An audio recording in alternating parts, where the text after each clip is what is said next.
Hello there, and welcome to another Word and Deed Country Profile. This is where we hope that we can grow your global perspective. My name is Scott Decourt, and today we're going to be looking at South Africa. Well, to begin, where in the world is South Africa anyway? Judging by the name, it's probably in Africa and near the south. And if that's what you thought, you got it right. It's that little red tip on the bottom of the African continent there. We're going to be looking at a city called Pretoria with Word and Deeds projects. That is also the capital city. Maybe you think about playing soccer, that South Africans play soccer, or you've heard about FIFA in South Africa.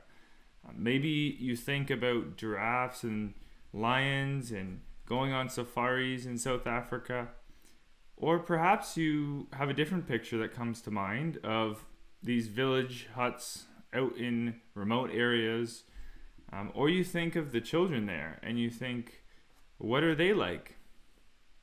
All these thoughts can go through your mind about South Africa, but I hope to educate you a little bit more today on what is South Africa. Well, South Africa has many cities. It's not all villages, it has many cities. And here is one of the largest, called Cape Town.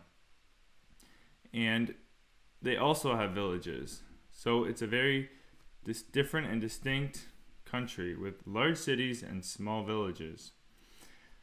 They have deserts, but in the same country, they also have oceans surrounding them. They're a peninsula. So a very diverse country, also in terms of its animals. You can easily see elephants, hippos, giraffes, and zebras. Do you know these animals? Maybe one day you want to see them in real life, in the wild? Well, then you have to go to South Africa. South Africa also, they love to play rugby. It's everyone's favorite sport. And rugby is a little bit like American football, but you have your team members and you try to get the ball across the other opponent's end goal line by kicking it or passing it or tackling your way through. It's a pretty rough sport, but the whole country loves rugby. They do have school there too, just like you, and this is what a typical school could look like in the city. South Africa is known for their mining. This is where they're a very rich country in their diamond mines and gold mines. They're the world's largest exporter of diamonds and the second largest of gold. So they're actually a very mineral-rich country. In terms of religion, 80% of the country is practicing Christianity. 15% doesn't practice a religion, while 4% practices Hinduism or Islam, and 1% still practice the African traditional religion, which deals with ancestors and animism, and that's mainly found in the villages. So, mainly a Christian country, South Africa is. The population is 58 million people, and here's one of their cities. A very populous country, about twice the size of Canada. Here's a quick history for you. About 300 years ago, not too long ago, the Dutch started a settlement in the southern part of Africa. And they were going around Africa to go to India or Indonesia for spices, but they needed a port to stop in halfway. So they set up a settlement in South Africa. Already there were the Bantu or African people living there for many, many, many years. So the Dutch settled in there. 200 years ago, then the Dutch and the British settlers came as well to farm the land and to take the gold and diamonds that they had discovered there. All of a sudden, many Europeans began to flow into the country. With this, they also began to mistreat many of the African population that were living there before them. And this is a very sad thing. This continued in the last 100 years as well. The country is divided because of skin colors or ethnicities or tribes, and the cultures. One man who helped unite the country as a politician, his name was Nelson Mandela, and he can be found on their money even today. Still today, though, there is sadness and division over different races in the country. Well, maybe you think that South Africa would be a nice place to grow up in, and you wouldn't be wrong. In many parts of the country, it is a beautiful place to live and grow up in. But the sad thing is, we live in a broken world. And this also affects South Africa as a country too. Here are a few problems in South Africa we're going to look at. The first is sickness. The second is poverty. And the third are broken families. So 3 sad things that we see in South Africa. First, sickness.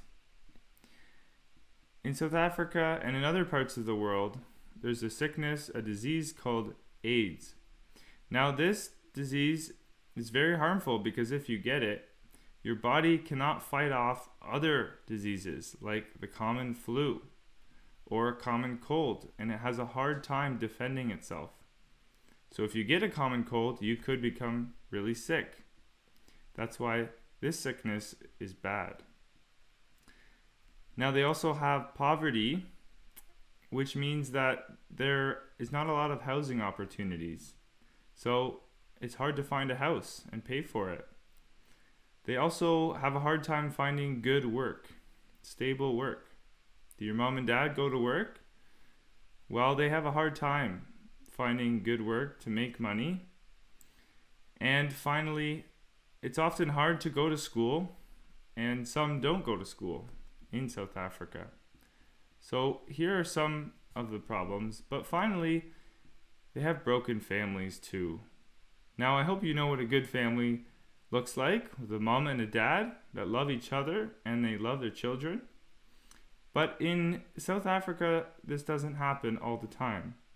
Sometimes the dad will leave, or just the dad will be the parent, or the grandparents will take care of the kids. And this is a sad situation, especially when the parents become sick. So, how do we think about all this? Well, we know that sin entered the world. In Genesis 3, we hear that sin came into the world because of the fall of man, right? And this broke our relationship with God, and God sent us out of the Garden of Eden. It also broke our relationship with creation. Yes, we had to work hard to grow food. Adam had to work hard, and this is part of the curse. So part of work, that relationship with work was broken. And also, relationship with others was affected too. So people aren't kind to each other, and people only think of themselves now that sin has entered the world. Well, the good news is that Christ came, and Christ redeemed all those things. He took away the blocks that sin had put in place. And now we can have a right relationship with God. We can have a good understanding of creation, and we can be kind and loving to others because Christ came and died on the cross for us. What a wonderful story that the gospel is. Colossians 1:13-14 says this: He, Christ, has delivered us, saved us from the power of darkness, and conveyed us into the kingdom of the Son of His love, in whom we have redemption through His blood, the forgiveness of sins. We have redemption because Jesus Christ died on the cross, paid for our sins. We have the forgiveness of sins through Jesus Christ. Now that we know that, as word and deed, and as Christians, we can change the story. We can change the brokenness that's happening in South Africa with the Lord's help. We can do this in 3 ways. One way that we're working on it is through theological education. Now, what does that mean? That means training pastors to help run their churches and also to teach the Bible in a good and biblical way. It also means educating students in school, and we'll look at a school. And finally, it means taking care of those sick people with a Christian medical center. So today, let's look at education in schools and Christian medical care, two of the projects that Word and Deed is doing in South Africa. Here's the first one. It has a long name, Mukawankosi Christian Academy, or we call it MCA. They have about 110 students, so a smaller school, and they're pretty new, but they're still growing. They have grades K through grade 6. What grade are you in? If you lived in South Africa, would you be in this school?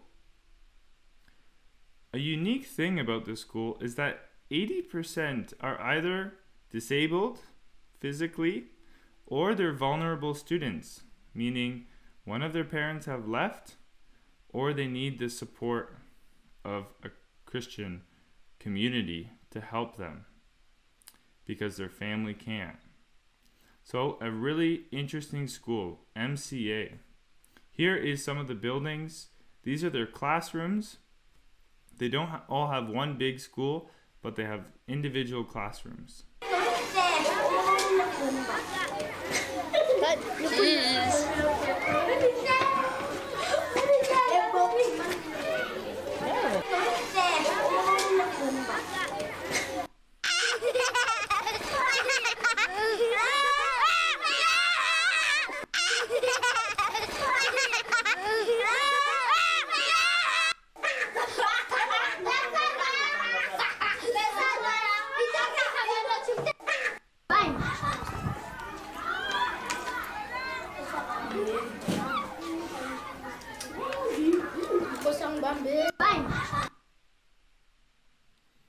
So there you saw a few of them horsing around.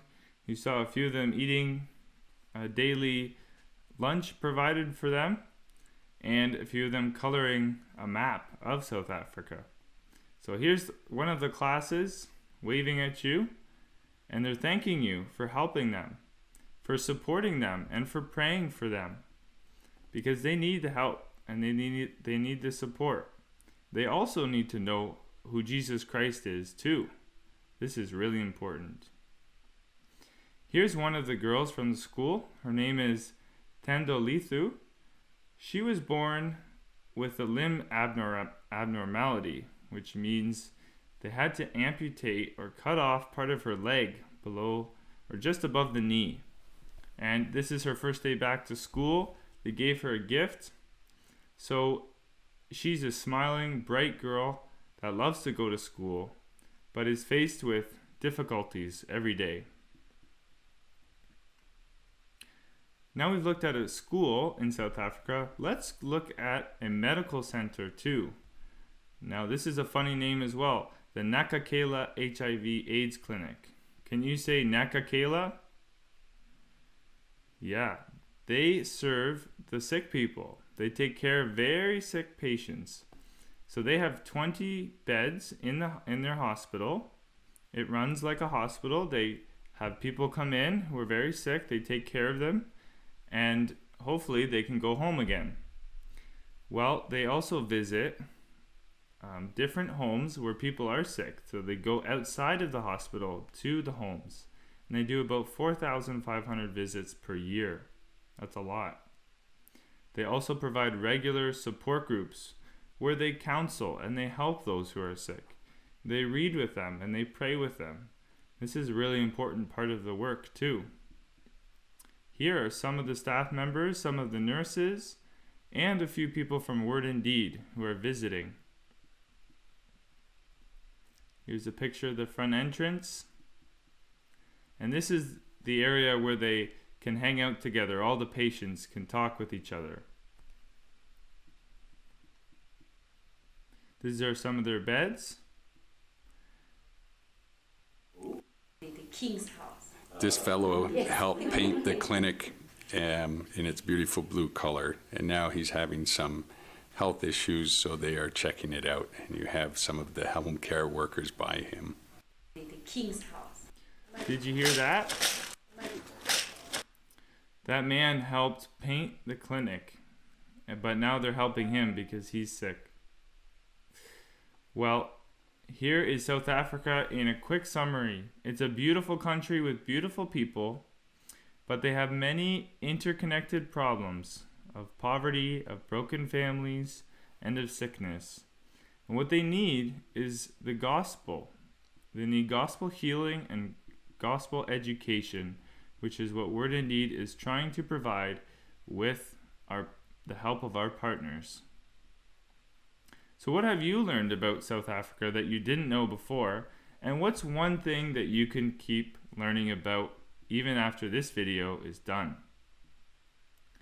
Thank you for watching this short video on South Africa. I hope it was helpful for you to see what the Lord is doing around the world to help those who are in a sad situation, but who can receive the joy and the hope of the gospel. Thank you.